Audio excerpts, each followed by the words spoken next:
Hi friend, কেমন আছো তোমরা? আশা করি ভালো আছো। আমিও খুব ভালো আছি। তো চলো আজকে নাস্তার রেসিপি নিয়ে হাজির হয়েছি। তো তোমাদের সাথে আমি শেয়ার করব। তার জন্য একটা লোহার কড়াই নিয়েছি, তাতে দিয়েছি সরষের তেল। এই তেলটা আমি খুব ভালো করে গরম করে নেব।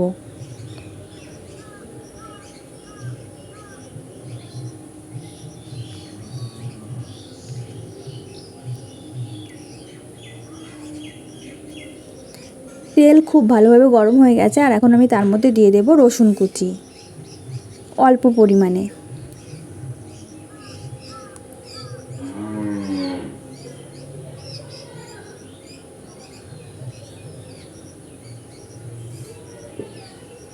দিয়ে দিচ্ছি পেঁয়াজ কুচি।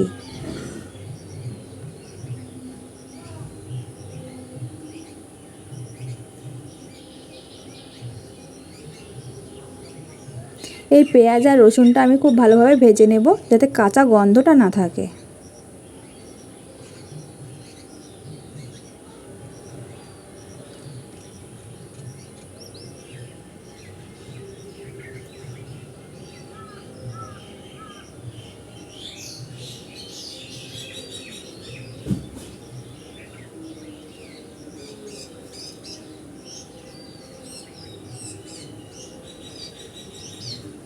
আমি ভেজে নিয়েছি, আর আগে থেকে আলু আর একটা ডিম আমি সিদ্ধ করে রেখেছিলাম, একটু হাত দিয়ে ম্যাশ করে নিয়েছি।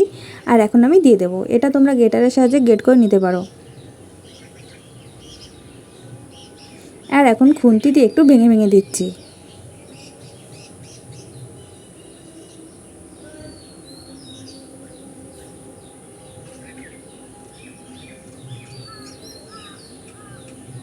দিয়ে দিচ্ছি স্বাদ মতো লবণ।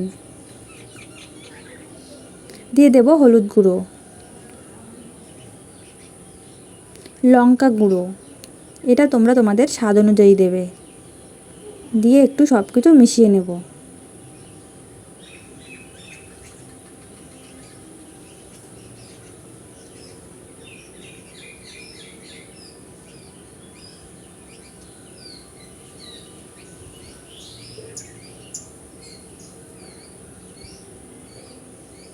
দিয়ে দিচ্ছি গরম মশলা গুঁড়ো।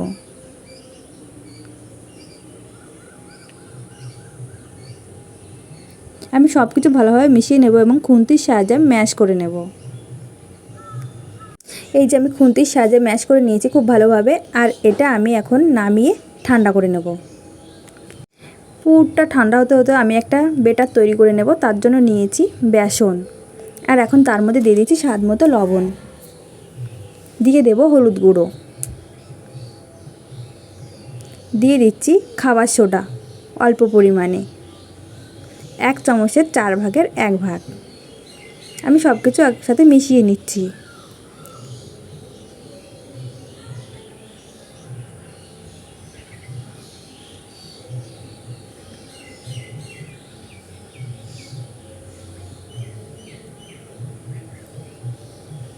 আর এখন আমি অল্প অল্প করে জল দিয়ে একটা বেটার তৈরি করে নেব।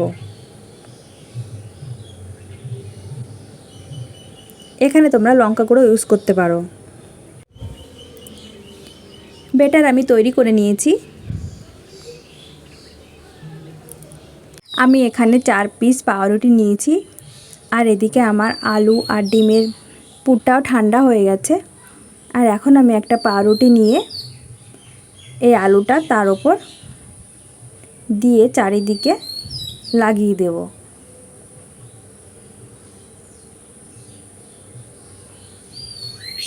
একটু চেপে চেপে লাগাতে হবে, তা নাহলে ফুলে যাবে।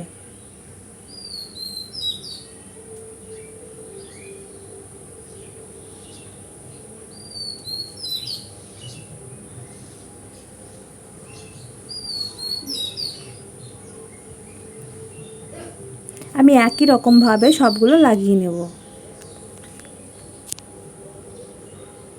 আমার সবগুলো এই যে আলু আর ডিমের পুর দিয়ে ওপর থেকে লাগানো হয়ে গেছে। আর এখন আমি একটা ছুরির সাহায্যে এই যে লম্বা লম্বা করে কেটে নেব।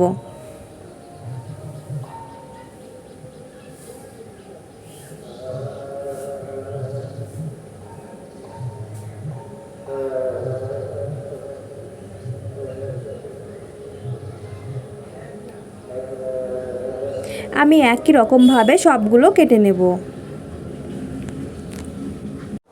আমার সবগুলো কাটা হয়ে গেছে। এদিকে আমি কড়াইতে তেল গরম করে নিয়েছি, এখানে আমি সাদা তেল নিয়েছি।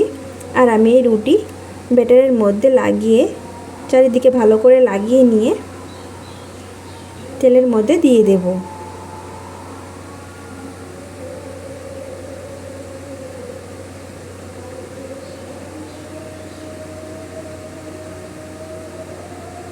একই রকমভাবে আমি এইভাবে লাগিয়ে নিয়ে তেলের মধ্যে দিয়ে দেব।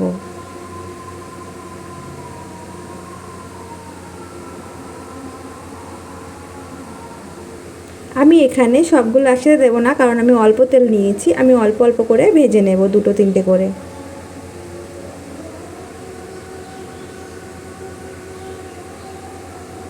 তো আমি এখন উল্টে দিচ্ছি। এটা ভাজতে কিন্তু বেশিক্ষণ টাইম লাগে না।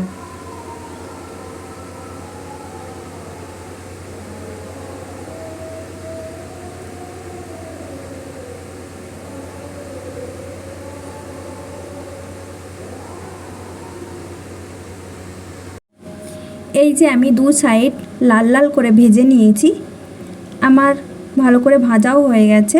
আর এখন আমি তুলে নেব। এই একই রকমভাবে আমি সবগুলো ভেজে নেব। আমি সবগুলো ভেজে নিয়েছি। এখান থেকে কিছুটা ভাজতে ভাজতে খাওয়াও হয়ে গেছে। তো তোমাদের কাছে আমার এই রেসিপিটা কেমন লেগেছে অবশ্যই তোমরা কিন্তু জানিও। এটা কিন্তু খেতে দারুণ টেস্ট। তো অবশ্যই তোমরা সকাল সন্ধ্যা দু টাইমই তৈরি করে খেতে পারো। এটা করতে কিন্তু বেশিক্ষণ টাইম লাগে না। তো আমার এই রেসিপিটা যদি ভালো লেগে থাকে তাহলে লাইক, কমেন্ট এবং শেয়ার করে দিও।